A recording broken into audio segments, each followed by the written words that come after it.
Pernahkah Anda bertanya-tanya, kenapa ada token yang harganya terus turun, padahal proyeknya terlihat bagus dan aktif, atau sebaliknya, kenapa harga sebuah token bisa meroket meski pasar sedang lesu? Jawabannya seringkali bukan soal teknologi canggih atau marketing yang heboh, tapi ada pada satu konsep fundamental yang sering diabaikan. Token supply. Memahami ini adalah kunci untuk menjadi investor yang lebih cerdas. Mari kita bedah bersama. Secara sederhana, token supply adalah jumlah total koin atau token dari sebuah proyek kripto yang ada, baik yang sudah beredar maupun yang akan ada di masa depan. Konsep ini sangat penting, karena ia menentukan kelangkaan sebuah aset. Ada 3 jenis supply utama yang wajib Anda ketahui. Pertama, total supply, yaitu jumlah total token yang sudah pernah diciptakan atau dicetak, dikurangi token yang sudah dihancurkan atau di-burn.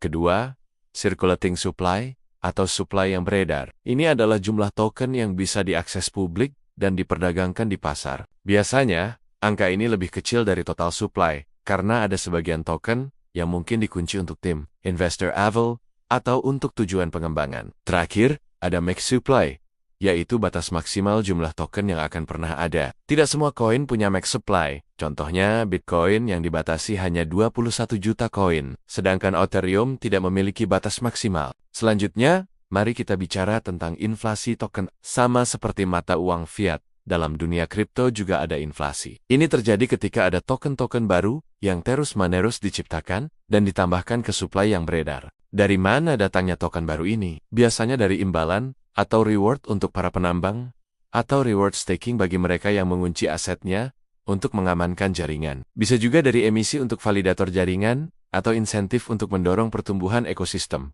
Apa dampaknya? Saat token baru terus mengalir ke pasar, ini menciptakan tekanan jual yang konstan. Penambang atau staker mungkin akan menjual reward mereka untuk menutupi biaya operasional. Akibatnya, harga token jadi lebih sulit untuk naik, dan nilai kepemilikan para holder yang sudah ada bisa terdilusi atau berkurang seiring waktu. Nah, untuk melawan inflasi, ada mekanisme yang disebut token burn, atau pembakaran token. Burn artinya menghancurkan sejumlah token secara permanen dengan mengirimkannya ke alamat dompet yang tidak bisa diakses oleh siapapun. Token yang sudah di-burn akan hilang selamanya dari peredaran.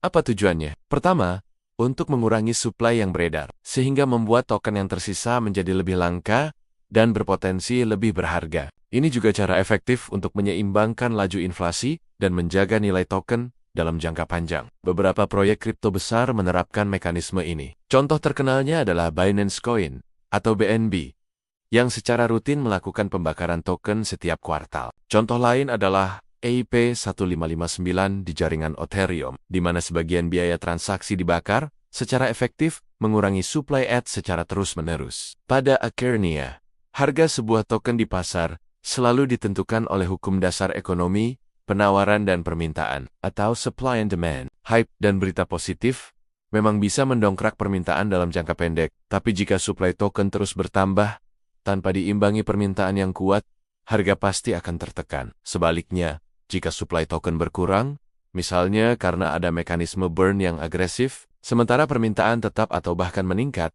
maka harganya berpotensi besar untuk naik. Ini menjelaskan kenapa token dengan supply yang terkendali seringkali memiliki performa harga yang lebih stabil dan kuat dalam jangka panjang. Jadi, jangan hanya melihat grafik harga atau terbawa euforia. Sebagai kesimpulan, sebelum Anda memutuskan untuk berinvestasi pada sebuah aset kripto, luangkan waktu sejenak untuk menganalisis fundamental ekonominya. Cek dokumentasi proyeknya dan cari tahu bagaimana struktur supply-nya.